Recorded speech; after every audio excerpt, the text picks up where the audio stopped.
Kumusta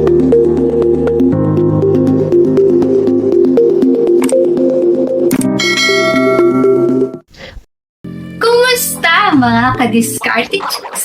Welcome back sa ating channel no kung saan ang sabihin tungkol sa diskarte sa pag-ibig. Ngayon, pag-uusapan natin ang 10 tips na weak point ng babae na gusto niyang hawakan mo. Ang pagdampi ay pangunahing paraan na pagkikipag-ugnayan at komunikasyon. Pangalawa lang ang mga salita na nagpapalalim ng intimacy at nagpapahayag ng mga damdamin na hindi madalas maipahayag sa salita lamang. Mahalaga ang pag-unawa at sensitibidad sa tamang oras at lugar para sa mga lalaki upang mapalalim ang koneksyon sa mga babae na may mataas na pagtanggap sa pandama at sensitibo sa mga erogenous zone. Number 1, buhok. Ang pagdampi ng mga daliri sa kanyang buhok ay maaaring lumikha ng intimacy at pagka-relax kahit na magkasama lang kayo sa panonood ng sine o nag-i-enjoy ng tahimik na sandali. Number 2, tenga. Ang mga tenga ay napakasensitibo sa pagdampi at mga halik na nag-aalok ng pisikal na kasiyahan at emotional na koneksyon.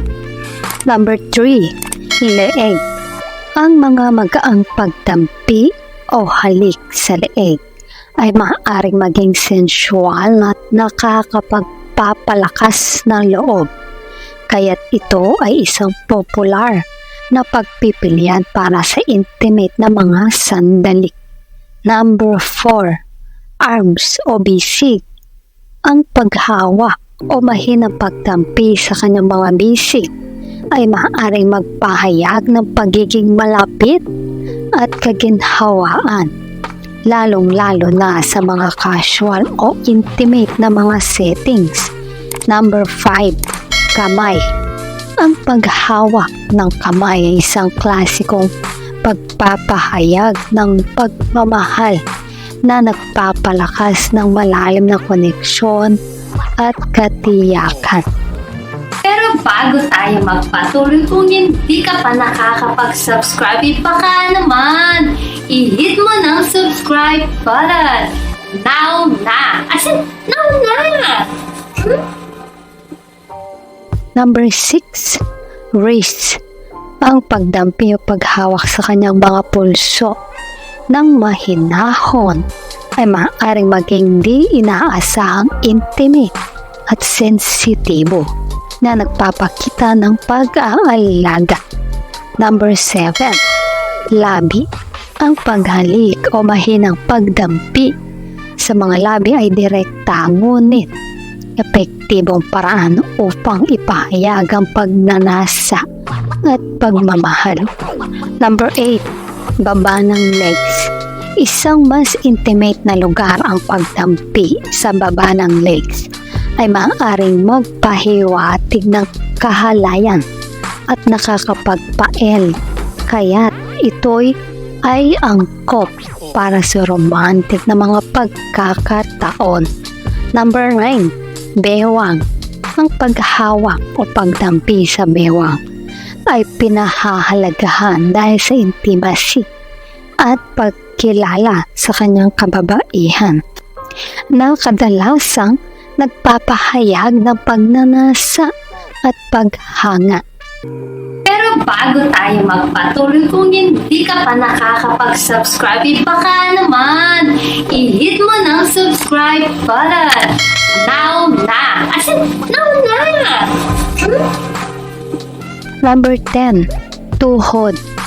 Ang pagpapahiwatig na kaginhawahan sa tuhod ay maaaring magbigay ng kaginhawaan at suporta sa mga sandaling emosyonal o mahirap. Ang bawat isa sa mga ito ay dapat lapitan ng may sensitibong pagsusuri at respeto sa kanyang kaginhawaan at hangganan sa pamamagitan ng pagiging maingat sa kanyang mga tugon at senyas. Mapapahalaga mo na ang iyong mga galaw ay tinatanggap at nagpapahusay sa mutual na kagalakan at koneksyon. Ang pag-unawa kung paano hawakan ng isang babae ay hindi lamang tungkol sa pisikal na kontakto, kundi pati na rin sa pagpapalalim ng emosyonal na intimacy at tiwala. Sa pamamagitan ng maingat na pag-explore sa mga lugar na ito ng pagdampi at may respeto, maaari mong mapalalim ang koneksyon sa kanya at lumikha ng makabuluhang mga sandali kasama. Inaasahan kong makatulong sa iyo ang mga impormasyong ito sa pag-navigate ng sining ng pagdampi ng may kumpiyansa at respeto. Kung nahanap mo itong kapag-ipaginabang, ibahagi mo sa akin sa mga komento sa ibaba. Good luck and God bless po sa inyo.